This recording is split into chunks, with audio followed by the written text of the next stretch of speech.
It was just another Friday night, and there I was, sprawled on my couch, buried under a pile of investment portfolios that needed reviewing by Monday.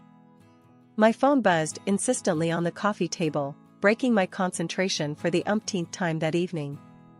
The screen lit up with a message from Jess, my best friend since college and a perpetual source of chaos in my otherwise orderly life. "Ella, you better not be working tonight. We've got plans, remember?"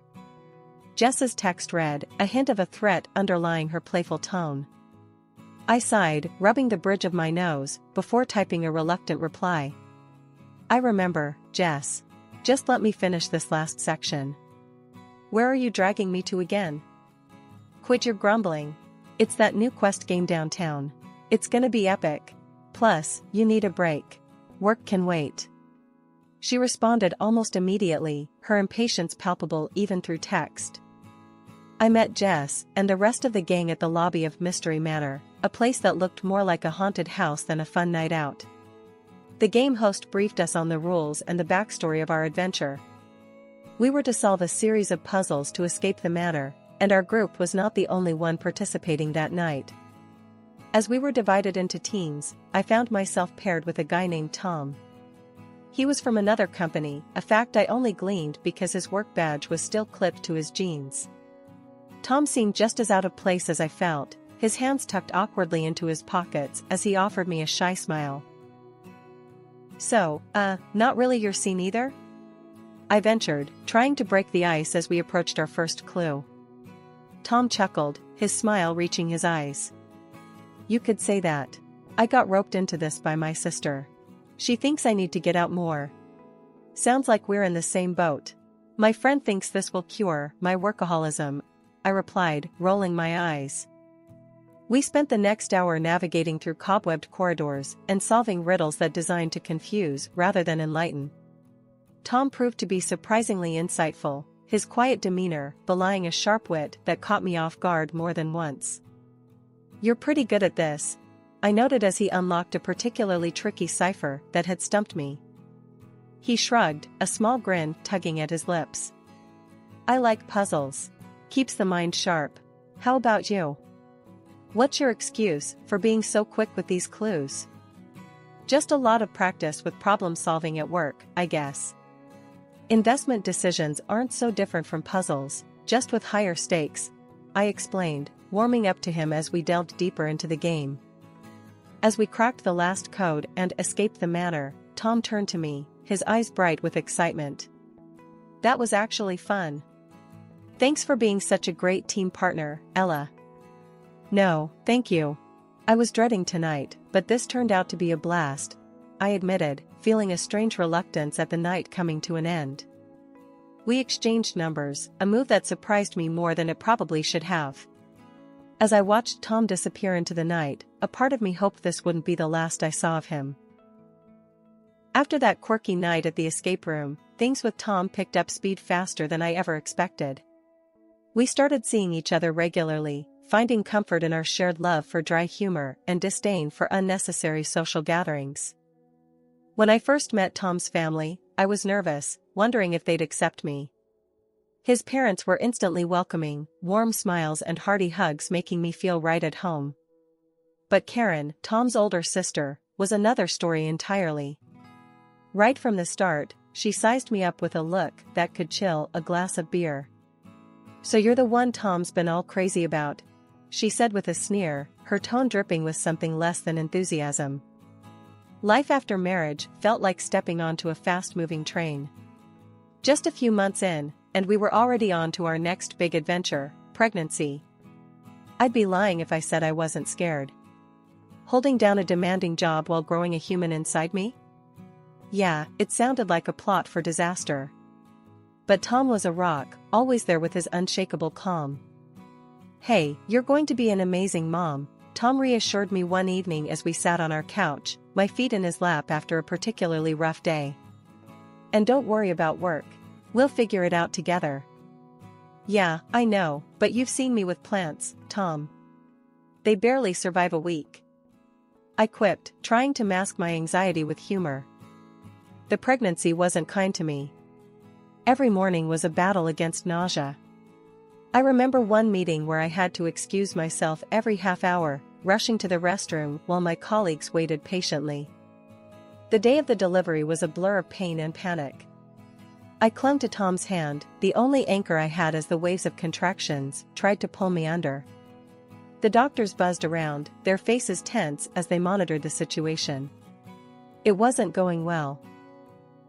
"Mrs. Carter, we need to do an emergency C-section. It's the best chance for your baby," the lead doctor finally said, looking me straight in the eye as if willing me to understand the gravity of the situation. I barely nodded, my body racked with another painful contraction, as they wheeled me into the operating room. The last thing I remember was Tom's voice, soft and steady, telling me he loved me. When I woke up, the room was silent. The kind of silence that suffocates. Tom was there, his face pale and strained. He took my hand, tears brimming in his eyes, but not falling. "Ella, I'm so sorry. We lost him." The world stopped. No, that's not quite right. It shattered, a million pieces of me scattering to the wind. Our baby boy, the little life we had dreamed of and prepared for, gone before he even had a chance to cry, to see the world, to know how much he was loved. The doctors were kind but firm. "You won't be able to conceive again," they told us after a battery of tests. It was clinical, the finality of it, but nothing about that moment felt clinical to me. It felt like another loss, a future stolen from us. Tom and I went home, to a house filled with unopened baby gifts and a nursery that would remain empty. 5 years have passed since then. Tom's mom had passed away last year, and the old man was getting more and more withdrawn, spending days by himself in that big, echoing house. Tom and I had a long talk over some seriously strong coffee one Saturday morning. "We can't just leave him like this, Ella. It's not right," Tom said, running his hands through his hair, looking all worn and worried. I nodded, taking a sip of my coffee, feeling it bitter and hot down my throat. "I know, babe. It makes sense. Let's move in for a while, help him out. It'll be good, being together." Tom gave me this grateful look, like I'd just lifted 100 pounds off his shoulders. So, we packed up our stuff, not much, and by the following weekend, we were setting up in his dad's guest rooms. The first evening we moved in, the air was cool and the house smelled like lavender and old books. We were just about to have dinner, the three of us, when there was a loud banging on the door. It was Karen, of course, coming in with her usual flair for drama, her 2 kids trailing behind her like lost puppies. "What's this all about then? Moving in on Dad, now that Mom's gone?" she snapped as soon as she stepped in, not even a hello.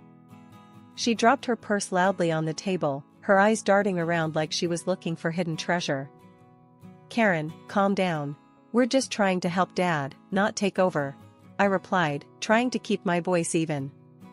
It was hard, though, with her staring me down like I'd stolen something. Tom's dad shuffled into the room, his face lighting up seeing the kids. "Karen, let it be. They're here to help, and I'm glad for it. Sit down, have some dinner." She huffed, plopping down at the table, still eyeing me suspiciously. "Just seems mighty convenient, that's all. Mom's barely cold and here you are." Dinner was tense after that. I tried making small talk, asking the kids about school, but Karen kept drumming her fingers on the table, her eyes sharp and calculating. After we ate, she pulled Tom aside, whispering fiercely enough that I caught snatches of it. "Not right, taking advantage, always the saint, aren't you?" Tom's reply was too low for me to hear, but from the set of his jaw, I knew he was holding back a storm. When they finished, Karen grabbed her kids and stormed out, not even a goodbye to her dad. Later, cleaning up the dishes, Tom's dad put his hand on my shoulder. "Don't mind her, Ella. She's always been fiery. You're doing a good thing here." I smiled, wiping down the counter. "Thanks, Dad. It means a lot, hearing that from you." Despite the tension with Karen, life at Tom's dad's house settled into a routine. I kept up with my job, the days long but fulfilling. Evenings and weekends were our time to breathe a bit, with Tom, his dad, and me trying to make the best out of our days together. His dad, recovering from his grief and loneliness, seemed genuinely thankful for our company. He started treating me like a daughter than a daughter-in-law, always making sure I felt welcomed and valued. "Thank you, Ella, for everything. This house felt too big and too empty without your laughter," he'd tell me as we'd sit down to dinner, a simple meal brightened by the warmth of family. But while one relationship grew stronger, another spiraled further into cold hostility. Karen's attitude towards me shifted from mere disdain to outright hostility.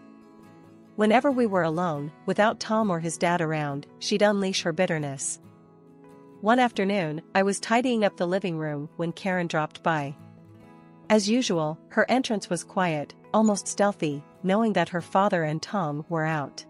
"Ella, still playing the dutiful wife and daughter-in-law, I see," she sneered as she walked in, her eyes scanning the room like she might find something amiss. I straightened up, facing her. "Karen, I'm not playing at anything. I'm here because I care." Karen laughed, a harsh sound that echoed a bit too sharply against the walls. "Care? Or are you just securing your future here, since you can't have your own family?" The words stung, more than I wanted to admit. "That's a low blow, Karen. Why do you have to make it personal?" "Because it is personal, Ella. You're here, playing house, while knowing you'll never continue the family line. My kids are the real heirs. You're just occupying space." I took a deep breath, clenching my fists to keep calm. "Karen, I'm here because your father and Tom need me. We're family now, whether you like it or not." She scoffed, stepping closer. "Family? You think just because you married my brother and moved in here, you're family? You'll never really be one of us." Before I could respond, she turned on her heel and left, her words hanging heavy in the air. Later that evening, when Tom and his dad came back, Karen transformed like she always did. Smiling, engaging, and utterly flawless in her role as the devoted daughter. It was as if our earlier confrontation had never happened.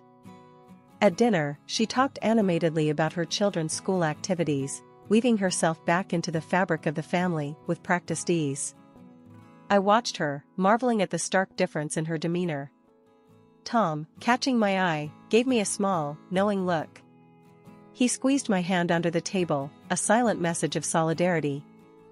After dinner, while washing up, Tom leaned in. "I saw that look during dinner. Did something happen with Karen today?" I hesitated, then nodded. "Yeah, the usual. Her words. Tom, they do hurt." Tom frowned, his features hardening. "I know, Ella. I'm sorry. I wish she'd see what she's doing to us. But listen, you are part of this family. Don't ever doubt that." This year, I decided to keep my birthday low-key, celebrating it quietly at my father-in-law's house with just the close family. It felt right, more like a gathering of warmth and comfort, something I craved more as each year passed. Karen and her family were the last to arrive. As soon as she stepped through the door, she thrust her two kids towards me with a smirk, saying, "Here, Ella, I'm sure you're not tired of kids yet.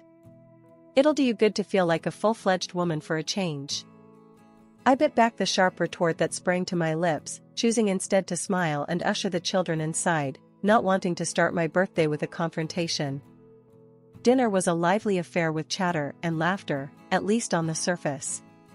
Karen passed me a gift, a small, elegantly wrapped box.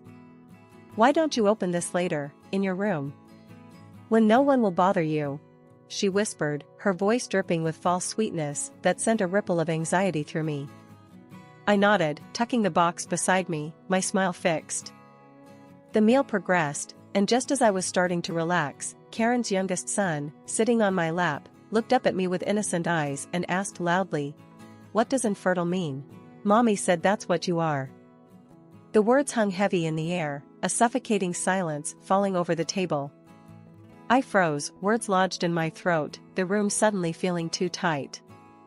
Tom was quick to intervene, his voice calm but firm as he redirected the conversation to a safer topic. I barely heard the words, my heart thudding painfully in my chest. Excusing myself under the pretense of needing to freshen up, I escaped to the sanctuary of the next room.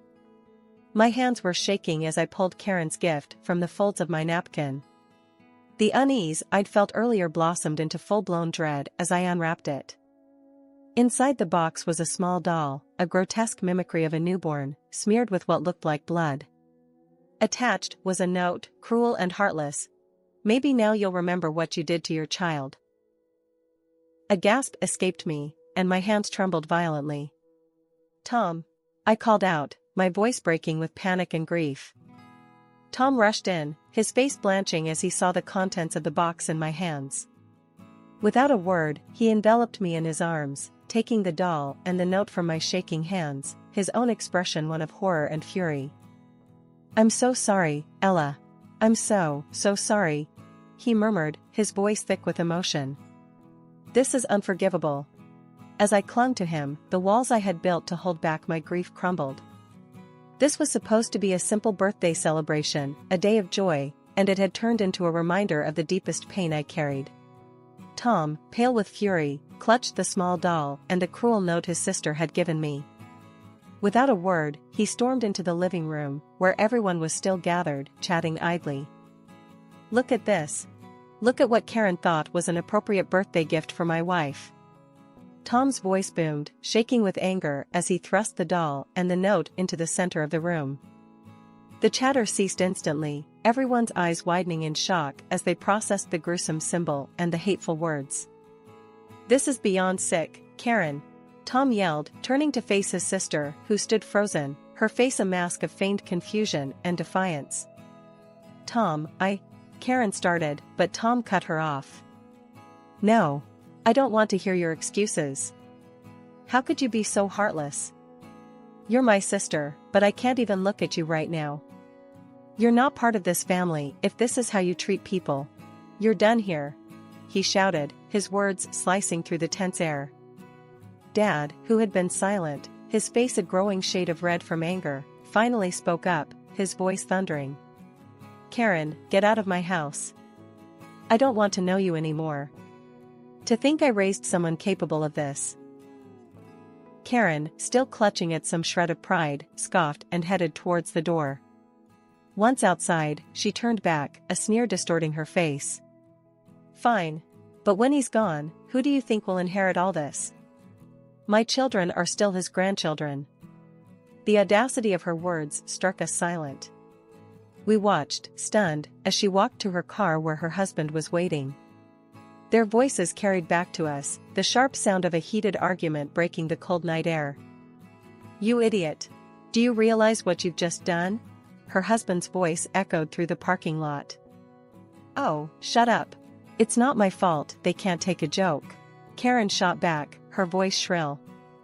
Their children, forgotten in the commotion, stood by the doorstep, small and confused.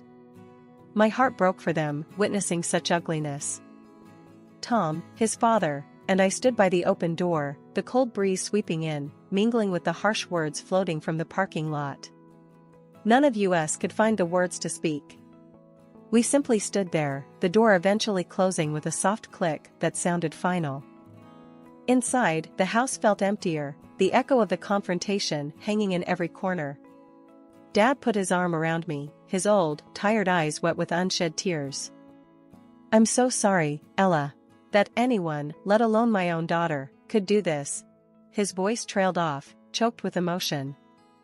Tom stood by, his jaw clenched, his usual warmth replaced by a cold fury. After a moment, he turned to me, his expression softening. "Ella, I'm so sorry. This should have been a happy occasion. I promise, we'll make this right. Somehow." A few months after that tumultuous birthday, things took another turn. We found out that Karen's husband had left her. He'd been banking on a hefty inheritance from Dad and couldn't handle the fallout of being cut off. Worse yet, Karen started drinking heavily, spiraling down so fast that she eventually lost her rights to see her kids. It was a mess, and those poor kids were stuck in the middle of it. One evening, after Tom and I had put the kids to bed in our guest room, they'd been staying with us temporarily, I brought up the subject that had been weighing on my mind. We were in the kitchen, Tom making a late cup of tea for us. Tom, we need to talk about your niece and nephew.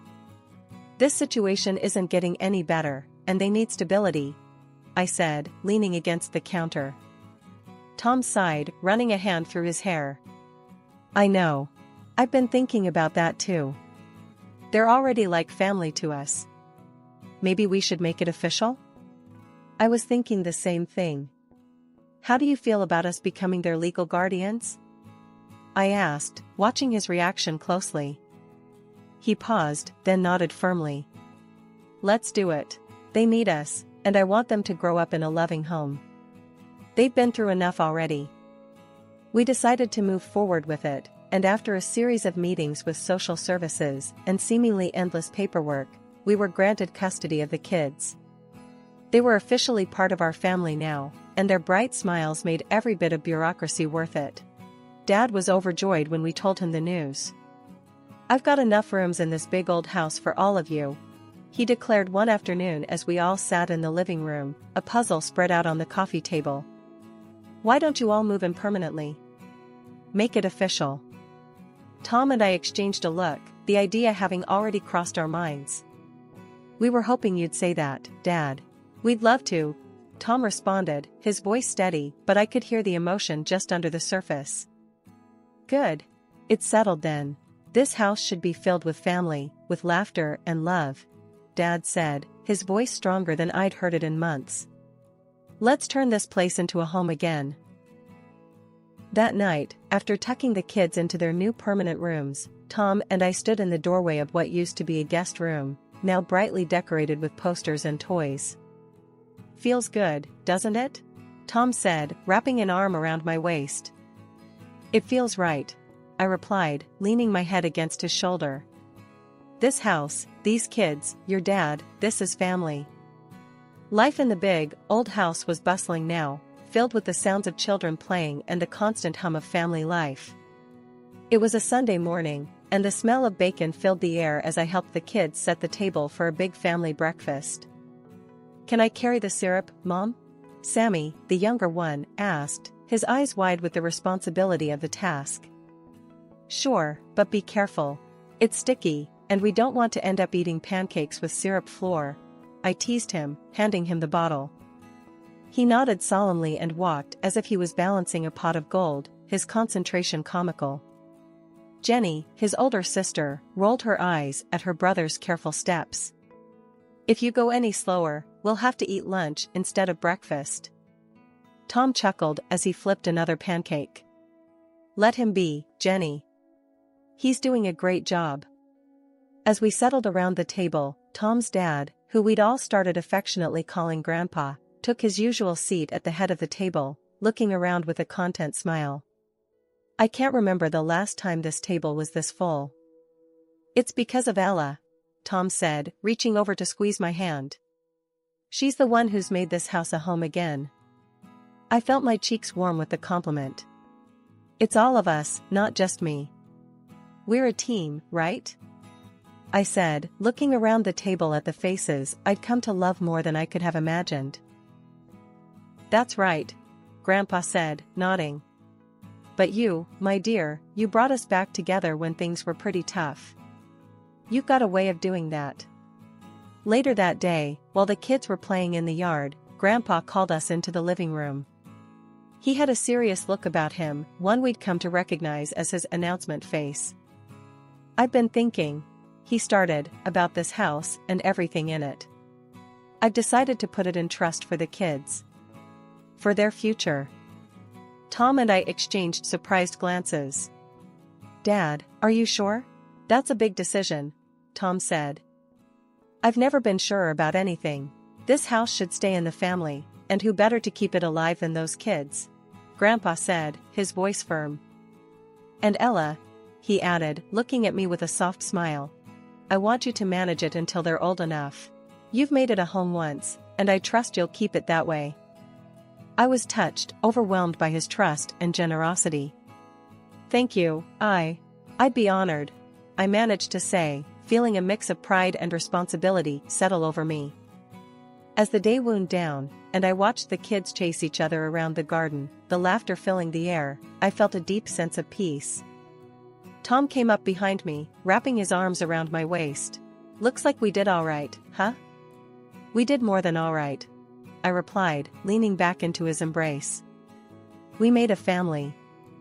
And as the sun set over our home, I knew that no matter what the future held, we had built something enduring here, something that would last, carried forward not just by blood but by the love we shared.